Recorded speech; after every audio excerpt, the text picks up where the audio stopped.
নমস্কাৰ বন্ধুসকল, স্বাগতম জনাইছো গণেশ 24 ইউটিউব চেনেলত। আপুনি যদি দেশ সেৱাত যোগদান কৰিব বিচাৰিছে আৰু ইণ্ডিয়ান নেভিত এটা উজ্জ্বল কেৰিয়াৰ হিচাপে গঢ়ি ল'ব বিচাৰিছে, তেন্তে এই ভিডিঅ' আপোনাৰ বাবে। আজি আমি আপোনাক ইণ্ডিয়ান নেভি SSL লৈকে কেনেকৈ আবেদন কৰিব লাগে তাৰ সম্পূৰ্ণ প্ৰক্ৰিয়া বুজাই দিম। ভিডিঅ'টো সম্পূৰ্ণকৈ চাওক আৰু আপোনাৰ মূল্যৱান মন্তব্য জনাব। প্ৰথমতে আমি চাম এলিজিবিলিটি ক্ৰাইটেৰিয়া। আপোনালোকে এপ্লাই কৰিব পাৰিব নে নোৱাৰে আপোনালোকে প্ৰথমতে চাই লওক। প্ৰথমতে লাগিব আপুনি নেশ্যনেলিটি, আপুনি ভাৰতীয় নাগৰিক হ'ব লাগিব। দ্বিতীয়তে আপোনাৰ এজ লিমিট থাকিব লাগিব 17.5 পৰা 21 বছৰ ভিতৰত হ'ব লাগিব। এডুকেশ্যন কোৱালিফিকেশ্যন হ'ব আপোনাৰ 10+2 উত্তীৰ্ণ হ'ব লাগিব, লগতে ছায়েন্স ষ্ট্ৰীম থাকিব লাগিব। যদি আপুনি এই ক্ৰাইটেৰিয়াৰ ভিতৰত আছে তেন্তে আপুনি ভিডিঅ'টো শেষলৈ চাই থাকক। তাৰপিছত আপুনি এপ্লাই কেনেকৈ কৰিব, হাউ টু এপ্লাই। প্ৰথমতে আপুনি অফিচিয়েল ৱেবছাইট www.joinindiannavy.gov.in যাব। যদি আপোনালোকে আগে পিছে জইন ইণ্ডিয়ান নেভিত এপ্লাই কৰিছে তেন্তে আপুনি লগ ইন কৰিব লাগিব। যদি আপোনালোকে জইন ইণ্ডিয়ান নেভিত এপ্লাই কৰা নাই আগে পিছে তেন্তে আপোনালোকে প্ৰথমতে ৰেজিষ্ট্ৰেশ্যন কৰিব লাগিব, তাৰপিছতে আপুনি লগ ইন কৰিব পাৰিব। যদি আপোনালোকে আগে পিছে এপ্লাই কৰিছে তেন্তে আপোনালোকে চিধাই লগ ইন কৰক। আপোনাৰ ইউজাৰ ID আৰু পাছপৰ্ট দি চিধাই লগ ইন কৰক। আৰু যদি আপুনি আগে পিছে এপ্লাই কৰা নাই বা ৰেজিষ্ট্ৰেশ্যন কৰা নাই তেন্তে আপুনি ৰেজিষ্ট্ৰেশ্যন কৰিব লাগিব। ৰেজিষ্ট্ৰেশ্যন কৰিবলৈ আপুনি ৰেজিষ্ট্ৰেশ্যনত ক্লিক কৰক। তাতে আপুনি ইমেইল দি তাৰপিছত আপুনি ফোন নম্বৰ দিয়ক, তাৰপিছত আপোনাৰ ডেট অফ বাৰ্থটো দিয়ক, তাৰপিছত আপুনি কেপচাৰ কোড দি ফিল কৰক। তাৰপিছত আপোনাৰ মোবাইল নম্বৰত যোনটো আপুনি ইমেইল দিছিলে সেইটো ইমেইলত আপোনাৰ এটা মেছেজ যাব, তাতে আপুনি কনফাৰ্ম কৰিব। কনফাৰ্ম কৰাৰ লগে লগে আপোনাৰ ইমেইলটো ভেৰিফিকেশ্যন হৈ যাব। তাৰপিছত আপোনাৰ ৰেজিষ্ট্ৰেশ্যন কমপ্লিট হৈ যাব। তাতে আপোনাৰ পাছপৰ্ট বনাব ক'ব, আপুনি পাছপৰ্টটো বনাই দিব। তাৰপিছত আপোনাৰ ৰেজিষ্ট্ৰেশ্যন কমপ্লিট হ'ব। তাৰপিছত আপুনি লগ ইন টু ইউৰ একাউণ্ট কৰিব। আপোনাৰ একাউণ্টটো লগ ইন কৰক। প্ৰথমতে আপুনি ইমেইল বা মোবাইল নম্বৰ অহা OTP ব্যৱহাৰ কৰি আপুনি লগ ইন কৰিব পাৰিব। লগ ইন কৰাৰ পিছত আপোনাৰ এপ্লিকেশ্যনটো খোল খাব। তাৰপিছত আপুনি এপ্লিকেশ্যন ফৰ্মটো ফিল কৰক। আবেদন ফৰ্ম ভৰ্তি কৰক, মানে আপুনি ব্যক্তিগত, শিক্ষাগত আৰু অন্যান্য তথ্য দিয়ক। ইয়াতে আপোনাৰ পাৰ্চনেল ডিটেইলছ খুজিছে। প্ৰথমতে আপোনাৰ নামটো দিব, এপ্লিকেশ্যন নেম খুজিছে, আপোনাৰ নামটো দিব। তাৰপিছত আপোনাৰ ফাদাৰ নাম দিব, মাদাৰ নাম দিব। তাৰপিছত আপোনাৰ ডেট অফ জন্ম চাৰ্টিফিকেটত থকা ডেট অফ বাৰ্থটো দিব। তাৰপিছত আপোনাৰ মেৰিটেল ষ্টেটাছ, তাৰপিছত আপোনাৰ ষ্টেট, তাৰপিছত আপোনাৰ ৰিলিজিয়ান। নেক্সট আধাৰ নম্বৰ, আকৌ ৰি-এণ্টাৰ কৰিব কৈছে আধাৰ নম্বৰখন। তাৰপিছত আপোনাৰ ইয়াতে যদি আপোনাৰ শৰীৰত কিবা মাৰ্ক আছে, আপোনাৰ তিল আছে, যদি দাগ আছে যদি দিব, যদি নাই ন' মাৰ্ক বুলি দিব।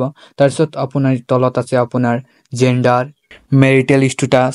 নেক্সট ষ্টেপত আছে আপোনাৰ এড্ৰেছ। ইয়াতে আপোনাৰ বৰ্তমান এড্ৰেছ দিব কৈছে, প্ৰেজেণ্ট এড্ৰেছ, মানে আপুনি যোনখন ঠাইত এতিয়া আছে সেই ঠাইখনৰ এড্ৰেছখন দিব।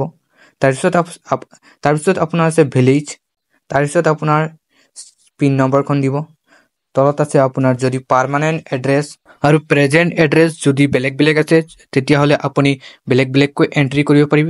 আৰু যদি একে আছে, পাৰ্মানেণ্ট আৰু প্ৰেজেণ্ট এড্ৰেছ যদি একে আছে আপুনি য়েছ কৰি দিব। তাৰপিছত নেক্সটত আছে আপোনাৰ কমিউনিকেশ্যন যদি আপোনাৰ প্ৰেজেণ্টত লাগে প্ৰেজেণ্টত ক্লিক কৰিব, যদি পাৰ্মানেণ্টত লাগে পাৰ্মানেণ্টত ক্লিক কৰিব। তাৰপিছত গোটেইখিনি ফিল হোৱাৰ পিছত ৰাইট ছাইডত কোণাত চাব, তলফালে আপোনাৰ ছেভ এণ্ড কণ্টিনিউ কৰিব কৈছে, আপুনি ছেভ এণ্ড কণ্টিনিউ কৰি দিব।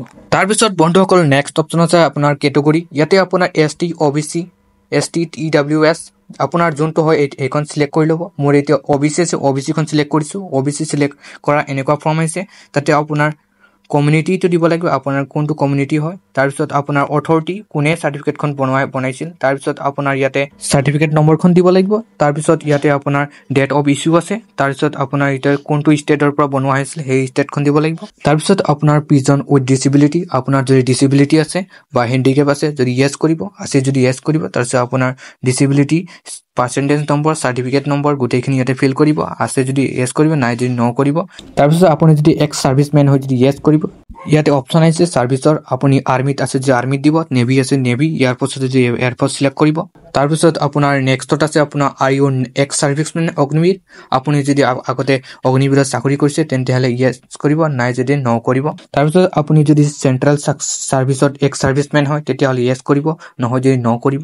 তাৰপিছত নেক্সট ষ্টেপত আছে আপোনাৰ এডুকেশ্যন কোৱালিফিকেশ্যন প্ৰথমতে আপোনাৰ 10th টো দিয়াই থাকিব তাৰপিছত আপোনাৰ ইয়াতে বৰ্ডটো দিব ক'ব কোনটো বৰ্ডৰ পৰা 10th পাছ কৰিছে তাৰপিছত আপোনাৰ পাছিং অফ ইয়াৰ্ছ তাৰপিছত টোটেল মাৰ্কছটো দিব তাৰপিছত অড 10th মাৰ্কছ তাৰপিছত পাৰ্চেণ্টেজটো দিব তাৰপিছত তলত আছে আপোনাৰ চাৰ্টিফিকেটৰ নম্বৰ তাৰপিছত আপোনাৰ চাৰ্টিফিকেটটো কোনটো ডেটত ইছ্যু হৈছিল সেইটো গোটেইখিনি ফিল কৰাৰ পিছত তলত ৰাইট সাইডত খনত চাব 7 কন্টিনিউ আছে 7 কন্টিনিউ কৰি দিব 7 কন্টিনিউ কৰাৰ পিছত আপোনাৰ এনেকুৱা এটা অপচন আহিব তাতে আপোনাক ক'ব কোনটো পোষ্টত আপুনি এপ্লাই কৰিব ইয়াতে আপুনি সিলেক্ট কৰাৰ আগতে আপুনি নোটিছখন চাই ল'ব নোটিছখনত লিখা আছে আপুনি কোনটো পোষ্টত পাৰে এলিজিবিলিটি আছে সেইখনত আপুনি এপ্লাই কৰিব পাৰিব নহলে জাহা তাহা দিলে আপোনাৰ ফৰ্মখন ৰিজেক্ট হ'ব পাৰে সেইকাৰণে আপুনি নোটিছখন চাই ল'ব নোটিছখনৰ লিংক মই ডিসক্ৰিপচনত দি দিম ডিসক্ৰিপচনৰ পৰা আপুনি ডাউনলোড কৰি চাই ল'ব যোনটোৰ বাবে আপুনি এলিজিবিলিটি আছে সেইখনত আপুনি সিলেক্ট কৰি ইয়েস কৰি দিব তাৰপিছত আপোনাৰ বেসিক ডিটেইলছ আহিব বেসিক ডিটেইলছ আপুনি ফিল কৰি দিব ধৰক মই এতিয়া ফায়াৰমেনত সিলেক্ট কৰিছো সিলেক্ট কৰাৰ লগে লগে আপোনাৰ এনেকুৱা এটা অপচন আহিছে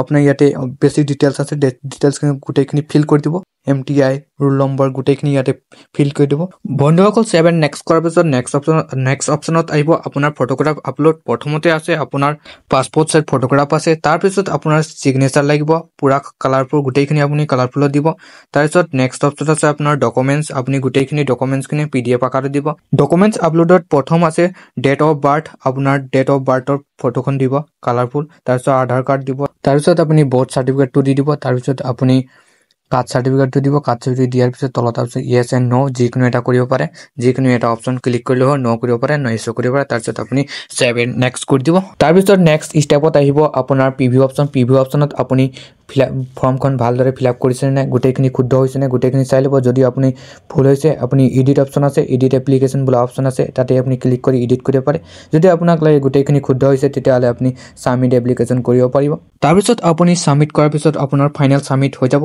তলত আপুনি চাব লেফট সাইডত কৰ্ণাত আপোনাৰ প্ৰিন্ট বোলা এটা অপচন আছে যাতে আপুনি প্ৰিন্ট কৰি আপোনাৰ এপ্লিকেশনখন সাবমিট হোৱা এপ্লিকেশনখন আপুনি চাব পাৰে বা আপুনি PDF আকাৰে আপুনি ডাউনলোড কৰি থব পাৰে নো ডাউট বন্ধুসকল মই ইম্পৰ্টেন্ট গোটেইখিনি লিংক মই ডিসক্ৰিপচনত দি দিম আপুনি চেক কৰিব direct applying notification official website link গোটেইখিনি দি দিম আশা কৰো এই ভিডিওটো আপোনালোকৰ বাবে উপযোগী হ'ল যদি আপোনালোকে ইণ্ডিয়ান নেভিত যোগদান কৰিবলৈ ইচ্ছুক তেন্তে সময় থাকোতেই আবেদন কৰক ইণ্ডিয়ান নেভিৰ অফিচিয়েল ওয়েবসাইটত পৰিদৰ্শন কৰক আৰু সকলো তথ্য ভালদৰে চাওক যিকোনো প্ৰশ্ন থাকিলে তলত কমেন্ট কৰক আৰু আমি আপোনালোকক সহায় কৰিবলৈ চেষ্টা কৰিম যদি ভিডিওটো উপকাৰী লাগিল লাইক কৰক কমেন্ট কৰক আৰু আমাৰ চেনেলটো সাবস্ক্ৰাইব কৰিব নাপাৰিব যাতে নতুন আপডেট পাব পাৰি ধন্যবাদ জয় হিন্দ